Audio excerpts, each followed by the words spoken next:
राज्यातील शेतकऱ्यांसाठी आजच्या ठळक 15 बातम्या। सरकारने ई-केवायसी प्रक्रिया पूर्ण करण्यासाठी 31 ऑक्टोबर 2024 ही अंतिम तारीख निश्चित केली आहे। या तारखेनंतर ज्यांनी ई-केवायसी पूर्ण केली नसेल त्यांचे रेशन कार्ड घरगुती गॅस रद्द केले जाईल आणि त्यांना पुढील महिन्यापासून रेशन कार्ड मिळणार नाही, तसेच गॅस सुद्धा मिळणार नाही। त्यामुळे सर्व शिधापत्रकधारकांनी ही प्रक्रिया वेळेत पूर्ण करणे अत्यंत महत्त्वाचे आहे।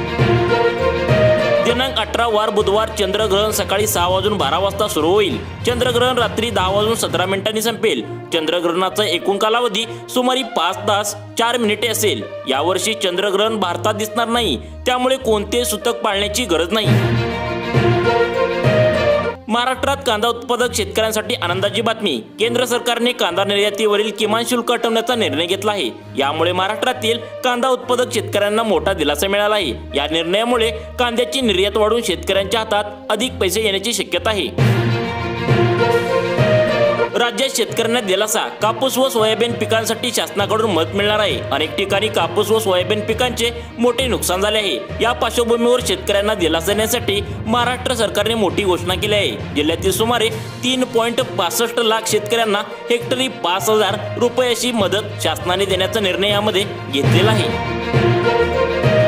पीएम आवास योजनेच्या ग्रामीण भागामध्ये मोठा बदल। आता दुचाकी फ्रीज असलेल्या नाही मिळणार घर। फ्रीज आणि लँडलाईन फोन असलेल्या कुटुंबियांना या योजनेचा लाभ मिळणार आहे। तसेच मासिक उत्पन्नाची मर्यादा 10,000 रुपयाहून वाढवून 15,000 रुपये करण्यात आली आहे।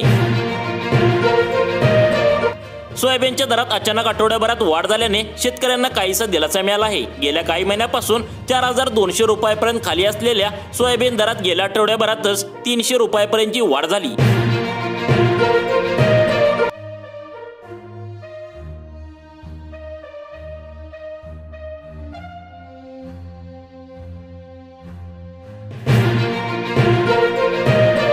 तुम्ही जिओ सिम वापरत असाल तर तुम्हाला मोबाईल वापरताना अडचणी यायला सुरुवात झाली असेल, कारण रिलायन्स जिओची सेवा देशभरात ठप्प झाली आहे। यामुळे देशभरातील लाखो युजर्स त्रस्त झाले आहेत। सरकारी दूरसंचार कंपनी BSNL ने एक खास रिचार्ज योजना आणली आहे, जी तुमचे सिम सुमारे 10 महिने चालू ठेवेल, तेही अगदी स्वस्तात। या प्लॅनमध्ये तुम्हाला मोफत कॉलिंग, डाटा आणि SMS ची सुविधा मिळते। विशेष म्हणजे ही सुविधा दररोज 3 रुपयापेक्षाही कमी खर्चात तुम्हाला मिळते। मध्य महाराष्ट्र आणि मराठवाड्यात 19 सप्टेंबर पासून काही ठिकाणी पाऊस पडण्याची शक्यता आहे। विदर्भात 19 सप्टेंबर पासून काही भागात पाऊस पडण्याची शक्यता असून 18 आणि 19 सप्टेंबरला मोठ्या प्रमाणात पावसाचा अंदाज वर्तवण्यात आला आहे। पुढील 2 ते 4 दिवस कोकण आणि गोव्यात हलका ते मध्यम पाऊस पडण्याची शक्यता हवामान खात्याने वर्तवली आहे।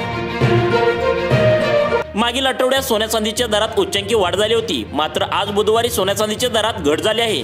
सोना आणि चांदी दोन्हीच्या बाजारात घट झाली आहे। आज 24 कॅरेट सोन्याच्या दरात 160 रुपयांची घट झाली आहे। त्यामुळे आज 24 कॅरेट सोन्याचा प्रति तोळा 74,890 वर स्थिरावला आहे। चांदीच्या दरातही 160 रुपयांची घसरण झाली असून 89,446 रुपये प्रति किलोग्रॅमवर चांदी स्थिरावली आहे।